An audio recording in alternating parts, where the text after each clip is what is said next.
என்னுடைய பெயர் முகமது ஆஷிப். பொதுவாக எல்லா ஊர்லயும் பள்ளிவாசல்கள் இருக்கு. அதிகமான முஸ்லிம்கள் வாழக்கூடிய பகுதியில் கூடுதலாகவே பள்ளிவாசல்கள் இருக்கின்றன.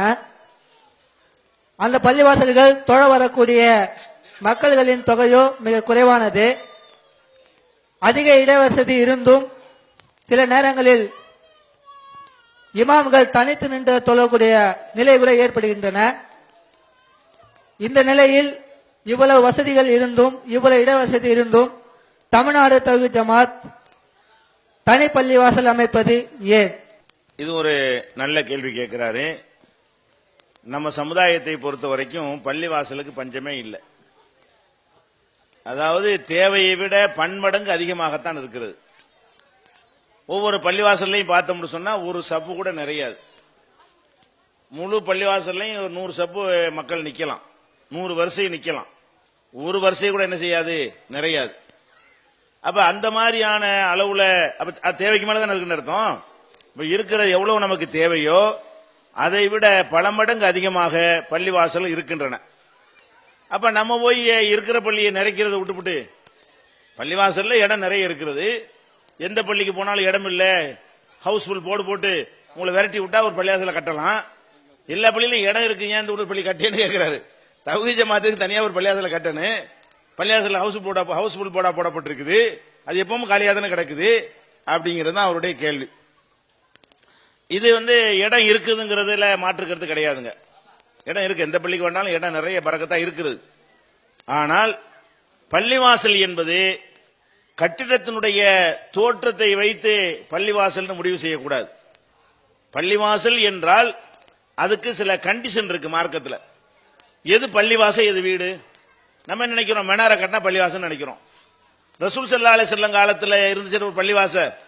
அவங்க வாழ்ற வரைக்கும் எந்த பள்ளிவாசல அவங்க தொழுதார்களோ அந்த பள்ளிவாசலுக்கு மெனாரா இருந்துச்சா? மெனாரா கிடையாது. அந்த பள்ளிவாசல் காங்கிரீட்ல இருந்துச்சா? கிடையாது. மார்பிள்லாம் போடப்பட்டிருந்துச்சா? கிடையாது. மண் தரை. நபிகள் நாயகம் ஸல்லல்லாஹு அலைஹி வஸல்லம் உடைய பள்ளிவாசல் இருந்துச்சு, வெறும் மண் தரை தான். மேல ஈச்ச மரத்தினுடைய ஓலையால் செய்யப்பட்ட கூரை, ஈச்ச மரத்து ஓலையினால ஒரு கூரை, கீழே மண்ணு. அந்த கூரை கூட அங்கங்க ஓட்ட உடசல்னால மழை பெஞ்சா சுட சுட தண்ணி வடியும். ஆனா மழை அதிகமா பெய்யாது அரபு நாட்டில், அது அதனால வசதியா போகுது. என்னைக்காவது வருஷத்துக்கு 2 மழை பெஞ்சாலும் அதிசயமா வெளியே பார்ப்பாங்க பாலைவனத்திலாம்.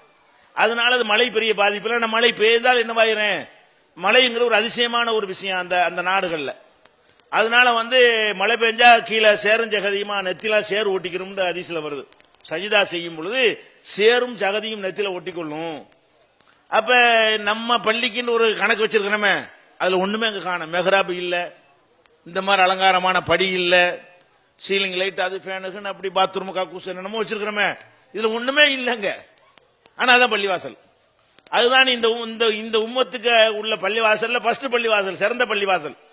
இங்க தொழுவதோட அங்க தொழுதால் 1000 தொழுகை தொழுத நன்மை கிடைக்கும். அந்த பள்ளிவாசலுக்கு ரசூலுல்லாஹ் காலத்தில் இருந்த தோற்றம் என்ன? இப்ப நீங்க படத்துல காசு பணம் வந்தோன்னு காட்டுறான் ஒரு மாதிரியா. அந்த மாதிரி பள்ளி உலகத்தில் அப்படி டெவலப் பண்ணிட்டாங்க, அது ஒரு விஷயம். ரசூல் ஸல்லல்லாஹு அலைஹி வஸல்லம் காலத்தில் இப்படி இருந்துச்சு அந்த பள்ளிவாசல் இல்ல.